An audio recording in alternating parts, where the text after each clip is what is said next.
going on, guys? Welcome back to Hippo's Supercoach, and today we've got our final team reveal. So we're finally here, and this is my final pre-round zero team. Obviously it's not super final, but yeah, this is how it's looking, guys. So how much we got in the bank? $34,000 in the bank, and yeah, this is how the team's structured up. So at D1, Harry Sheasel. Pretty straightforward pick, just simply too good in the practice matches, and yeah, I can't not pick him. It will be a slow burn to not own Sheasel, and obviously you're going to need him at some point, so you may as well start him. D2, we have Dane Zorko. Now, I know he's old, but I just love his role so much. His role is unbelievably good for just cheap touches, so that's why I've got Zorko there. I think he'll be around the mark top 6, if not, maybe even top 3 defender on average. He's a gun. So, yeah, we got Zorko. D3, we have Tom Stewart at the moment. And this is someone that I haven't really considered all pre-season. But I think, Chris Scott came out today and said he's going to play predominantly midfield with Nevitt and Dangerfield. So, we'll see with that one. I know we can't really trust Chris Scott that much. But, yeah. I'm pretty keen to take a punt on him at 520k. Worst case, he averages like 95 and then we sideways him. But I think he can go back to 100 to 110, somewhere like that, in a full mid-roll. If you look at his numbers when he had the CBAs last year, it's really good. So, yeah, we'll see with that one. But, yeah, for now, I've got him. Matt Roberts, D4. So, yeah, pretty keen on Matt Roberts all pre-season. And, yeah, nothing's really changed with that. See how he goes. And then Pryor and Leake, D5 and 6, with Reed and Bice, 7 and 8. So wait and see who gets named and whatnot. But yeah, that's how it looks for now. Moving on to the midfield. So I've taken out Chera. Reason I took Chera out is I looked at his numbers and he's never had over 50% CBAs at Carlton. So I don't know how he can sustain a high score or a high average with basically no CBAs. I know he's done it in the past where he's gone close to 110 or something. But I just think, yeah, it seems like the bad is outweighing the good at the moment for me with him. I know he's got a soft draw to start, so I just think he's still a fine pick. But I just think, yeah, is he really going to be in that top 8 mid-range? Probably not. So worked around a little bit and grabbed Caleb Sarong back, who I think is probably going to be a top 8 mid. This kid's a gun. He's got age on his side. Yeah. Not much else to say. 103 quarters, I think he scored in the practice game. So, yeah, he's a superstar. Petrarca at M2. Yeah, confident track can get back to 110, 115.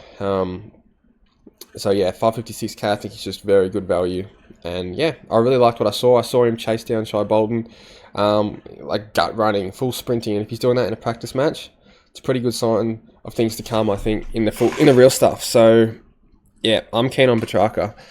Then we have Connor Rosé at M3, another one that looks really ready to explode. Yeah, I'm keen as on Rosé, to be honest, especially with the soft jaw early. Does he cop tags? Maybe. I don't think so with Horn Francis in the team. But, yeah, Rosé's a superstar, and I think he's going to really, really explode this year, especially early with no Butters. We'll see how that split looks with Butters when he comes back, but early days he's going to be a gun pick, I think. That's why I still think Cherry's all right as a pick, because we do have a soft draw. So no doubt you can pick him. I just think I'd rather Sarong, who I know will be a top 8 mid. Well, I feel confident it's going to be a top 8 mid. So yeah, that's pretty much my thought process with that. But who knows, if I need some cash to get a rookie, I might need to drop Sarong back to Chera. We'll see. Fino Sullivan, yeah, liked his game. Now, he could be replaced with Nevitt or Draper. We'll wait and see. But yeah, he's at M5 at the moment. And then Satsas, Ashcroft, Sheldrick. All guys I think that are pretty safe to field at this point. Especially Sheldrick. I think Sheldrick, he's going to be a real staple in that midfield while Goulden's out. So should be able to make us a bit of cash. And I think he tonned up in the practice match. So yeah, shows he can score. If he does 1 ton early on, his break-even's going to plummet in a good way. So yeah. And then yeah, Nevitt, Boxall and Draper on the bench. So pretty deep, that bench. Pretty happy with that. Rucks, nothing too much has changed. Cherry and DeConing with Flynn at flex, and then Boyd on the bench. So Reedy, I think, sucks. He's just off the cards for me. And yeah, Cherry, Cherry is Cherry, pretty much. He's a tackling machine. he's good at everything. I think I've flirted with the idea of fading him like briefly, but no, I think he's a safe captain option. And I know he even against the harder rucks, I think will still be fine. He's just the way he plays and he's around the groundwork. Like I said, his tackling alone will probably get him to 120. So yeah, I think Cherry's safe as houses. And then DeConing, obviously upside, no Pitternet. What do we do when Pitternet comes back? Well, we'll wait and see. Simple as we cross that bridge when we get to it, I think. Yeah, I don't know. Horn Francis at F1. Yep, been counting on him pretty much all pre-season since I watched him play in that All-Stars game. Wait, was it the All-Stars game or were the unofficial games first? I think, that was part of the unofficial maybe. I can't remember.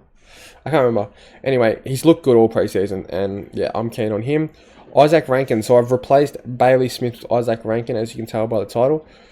I'm just going off Bailey Smith. I don't think he's going to get the CBA role we initially hoped for. I think he's going to be more of an outside player. And look, if I'm wrong, I'm happy to sideways to him. Or if they come out and say, he's going to be an inside mid.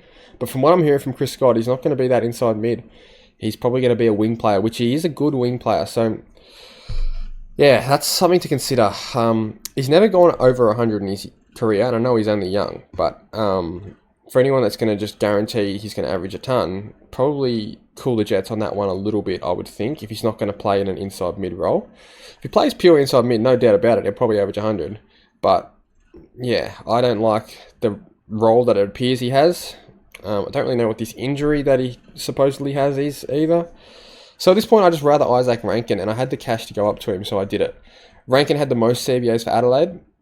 At the end of the day, he's going to be a top 6 forward. Almost guaranteed he's going to be a top 6 forward. He was already a top 6 forward without many CBAs.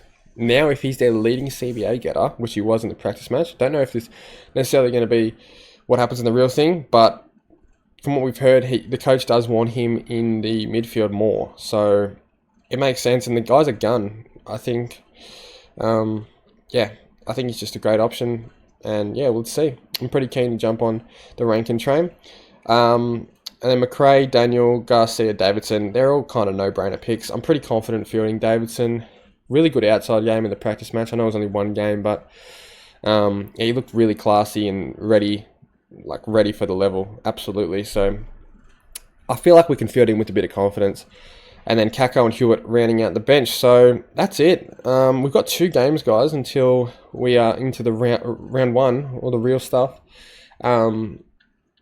So yeah, I mean, ones to watch, obviously Nick Dacos.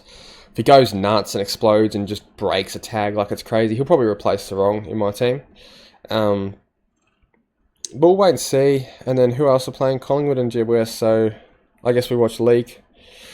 Yeah, that's pretty much it. Maybe Whitfield if he goes nuts. But I think there's enough. Now that we've got these Geelong and Brisbane players, I think there's enough players now so we can just completely avoid that bye just about.